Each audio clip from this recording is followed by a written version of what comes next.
राजनीति विज्ञान के प्रथम वर्ष के विद्यार्थियों, आज मैं आपको बीए प्रथम वर्ष के प्रथम प्रश्न पत्र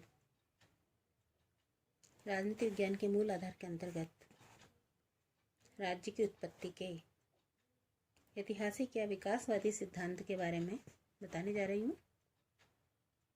अब तक राज्य की उत्पत्ति के संबंध में जिन जिन सिद्धांतों का प्रतिपादन किया गया उनमें देवी सिद्धांत, शक्ति सिद्धांत, सामाजिक समझौता सिद्धांत, पैतृक सिद्धांत और मातृक सिद्धांत प्रमुख है।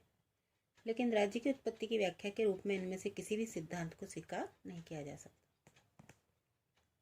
डॉक्टर गार्डनर के अनुसार राज्य न तो ईश्वर की सृष्टि है, न वह उच्च कोटि के शारीरिक बल का परिणाम है, न किसी प्रस्ताव या समझौते की कृति है और न परिवार का ही विस्तृत रूप है। यह तो क्रमिक विकास से उदित एक ऐतिहासिक संस्था है। राज्य विकास का परिणाम है और राज्य की उत्पत्ति की सही व्याख्या ऐतिहासिक या विकासवादी सिद्धांत द्वारा ही की गई है। राज्य के विकास में सहायक प्रमुख तत्व इस प्रकार से हैं। पहला, मूल सामाजिक प्रवृत्ति। राज्य के विकास में संभवतः सर्वाधिक महत्वपूर्ण तत्व मनुष्यों की मूल सामाजिक प्रवृत्ति ही है। और अरस्तु ने भी कहा है कि यदि कोई मनुष्य ऐसा है जो समाज में न रह सकता हो अथवा जिसे समाज की आवश्यकता ही न हो क्योंकि वह अपने आप में पूर्ण है, तो उसे मानव समाज का सदस्य मत समझो। वह जंगली जानवर या देवता ही हो सकता है। दूसरा, रक्त संबंध। एक सर्वमान्य तथ्य है कि सामाजिक संगठन का प्राचीनतम रूप रक्त संबंध पर आधारित था।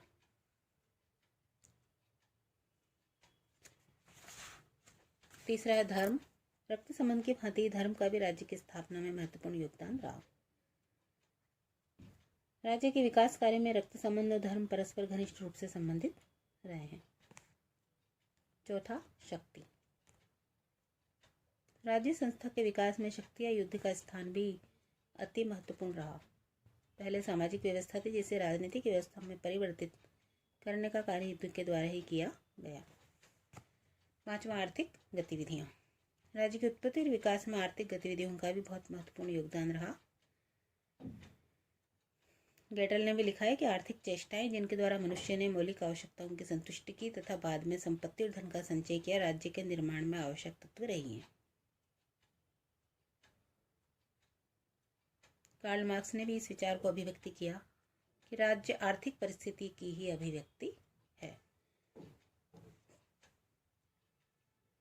छठा मुख्य बिंदु है राजनीतिक चेतना। राजनीतिक चेतना का तात्पर्य उन उद्देश्यों की प्राप्ति के लिए जागरूकता है जिनके हेतु राज्य की स्थापना की जाती है। निष्कर्ष के रूप में हम कह सकते हैं कि राज्य की उत्पत्ति के संबंध में ऐतिहासिक या विकासवादी सिद्धांत ही सर्वाधिक मान्य है, जिसके अनुसार किसी एक तत्व के द्वारा नहीं वरन मूल सामाजिक प्रवृत्ति, रक्त संबंध, धर्म, शक्ति, आर्थिक गतिविधियां और राजनीतिक चेतना सभी के द्वारा सामूहिक रूप से राज्य का विकास किया गया।